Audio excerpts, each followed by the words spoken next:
Vamos, neste vídeo, utilizar a lei de Gauss para calcular o campo elétrico de uma esfera homogeneamente carregada com uma cavidade concêntrica sem cargas. Eu vou seguir aqui aquele roteiro que eu enunciei no final do vídeo em que explico a lei de Gauss. Eu coloquei esse roteiro completo no comentário deste vídeo. Eu recomendo que você leia atentamente cada passo, entenda o que ele representa e já tente imaginar o que você fará em cada etapa.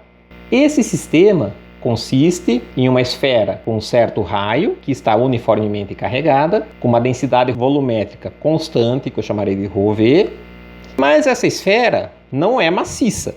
Ela possuirá em seu interior uma cavidade concêntrica, sem cargas, com dado raio R1.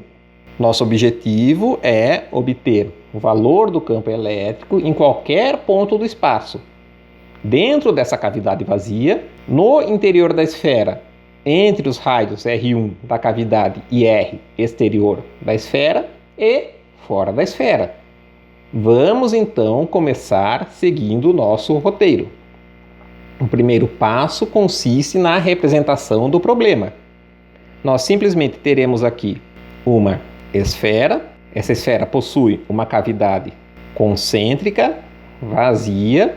Eu chamarei o raio desta cavidade de R1 e o raio da esfera será R maiúsculo.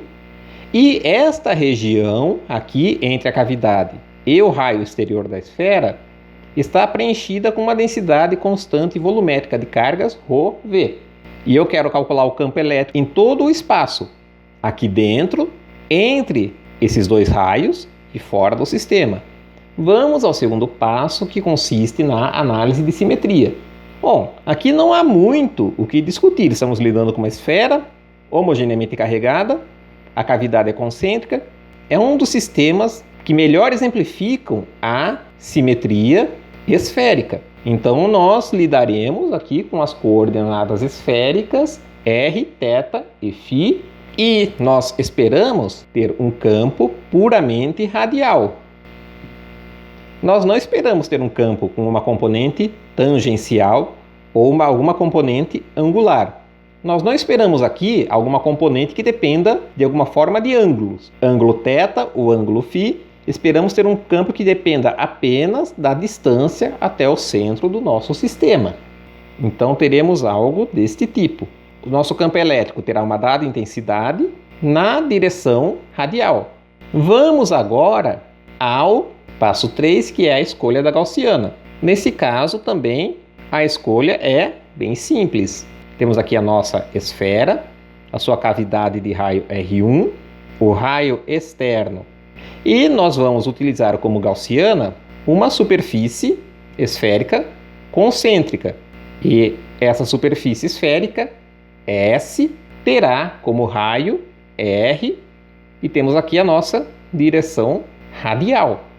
Lembrando que nós temos uma densidade volumétrica de cargas constante nesta região, definida entre R1 e R. Vamos ao nosso passo 4. Não é necessária qualquer divisão da gaussiana S.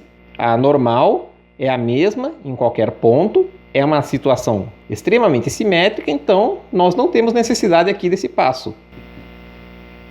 Vamos ao passo 5, que consiste na definição das normais externas a S e o cálculo dos produtos escalares. Em todo ponto da nossa gaussiana, a normal externa será o próprio versor radial. E o nosso campo elétrico, nós vimos aqui que é puramente radial também. Logo, o produto escalar de E com N será simplesmente E. R versor, o produto escalar com R versor, que retornará E. Agora, podemos partir para o passo 6, que consiste no cálculo do fluxo através dessa gaussiana S. Faremos isso em uma única etapa. O fluxo através de S é igual à integral fechada sobre esta superfície do produto escalar da densidade de fluxo elétrico pelo versor normal a essa superfície, integrando em toda a superfície, nós temos que D vai ser igual a ε0 vezes Z. Ficaremos aqui com a integral em ds, que fornecerá a área dessa esfera, ou seja, ε0, e a nossa superfície gaussiana possui raio R, então sua área será 4πr ao quadrado. Nós aqui encerramos uma das etapas da lei de Gauss, o cálculo do fluxo do campo elétrico através de uma superfície. Agora vamos passar para o outro lado da igualdade da lei de Gauss, que consiste na determinação da carga interna gaussiana, que é o passo 7, e neste caso nós teremos de dividir o problema em regiões. Esta região aqui interna, sem carga, de raio R1, esta região entre R1 e R, que tem uma densidade uniforme de cargas ρV, e depois a região fora do sistema, onde o nosso R é maior do que o raio da esfera. Na região da cavidade, 0 menor ou igual a R, menor ou igual a R1, a densidade de cargas é nula. Nós não temos carga aqui. Portanto, a carga interna é nula. Vamos agora à região intermediária entre R1, o raio da cavidade, e o raio da esfera, em que nós temos uma densidade volumétrica de cargas ρV dada. Então, nós temos de multiplicar esse ρV por um volume para obter a carga neste volume. O volume da carga será igual ao volume da gaussiana, ou seja, 4/3 de π r minúsculo ao cubo. Porém, nós temos de subtrair este volume que não possui carga, ou seja, essa esfera de raio R1.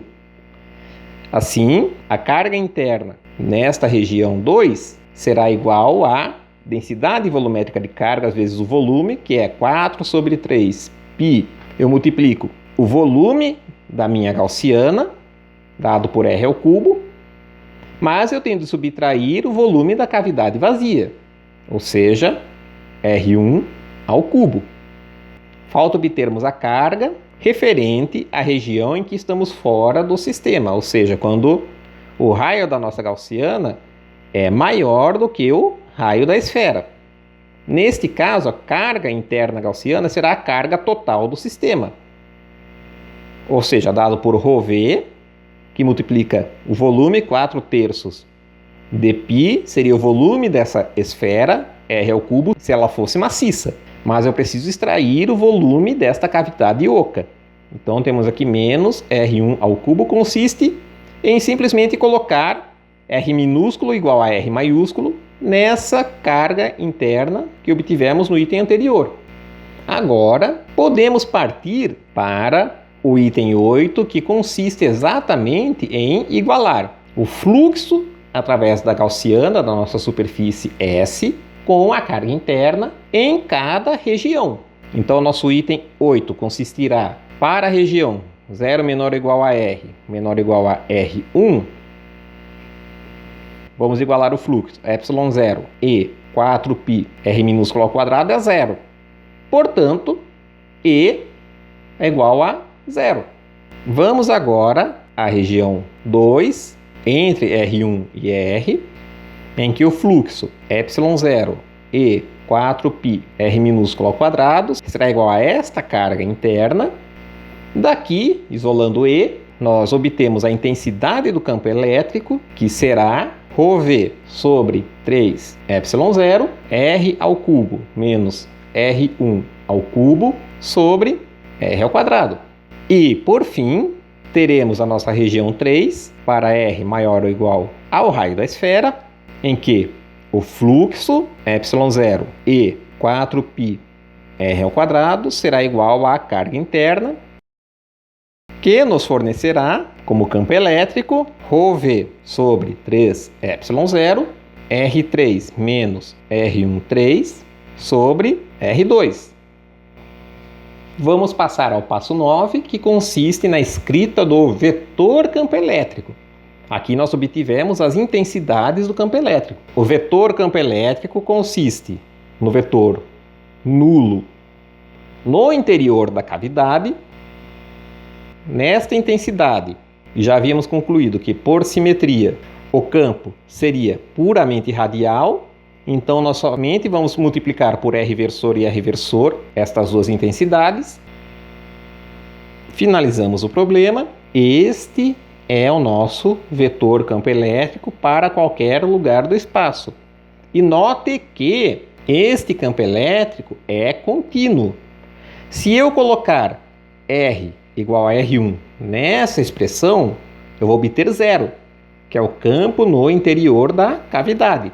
E se eu colocar R igual a R maiúsculo nessa expressão e nessa, os resultados também coincidirão. E temos mais alguns fatos importantes para discutir sobre este resultado.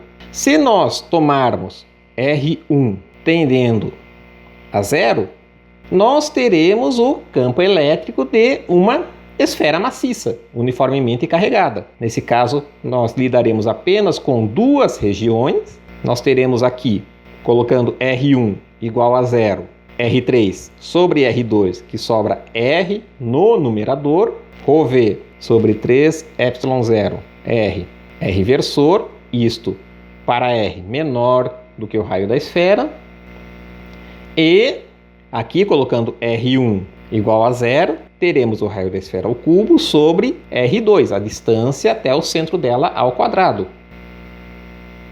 Mais uma vez, o campo continua a ser contínuo se nós colocarmos R minúsculo igual ao raio da esfera nessas duas expressões.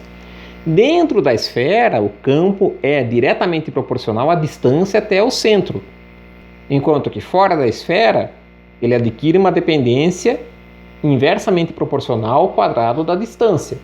Outra constatação interessante. Vamos escrever a carga total da esfera. Carga será igual à densidade volumétrica de cargas, que multiplica o volume ocupado por essa distribuição de cargas, ou seja, 4 sobre 3π, volume total da esfera, R ao cubo, menos o volume ocupado pela cavidade vazia. Nós temos esse termo, R3 menos R13, no campo elétrico exterior à esfera, que também está multiplicado pela sua densidade volumétrica e está dividido por 3. Vamos isolar este termo aqui.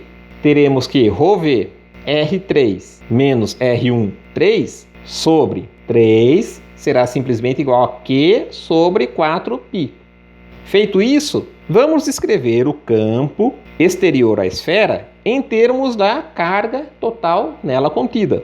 Nos fornecerá simplesmente 1 sobre 4π ε0, a carga total sobre R ao quadrado na direção R.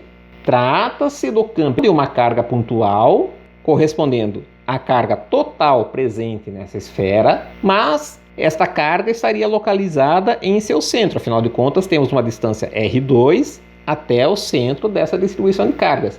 Isso significa que fora da esfera, nós não podemos distinguir pelo campo elétrico entre uma esfera ou uma carga pontiforme localizada no centro do meu sistema de coordenadas.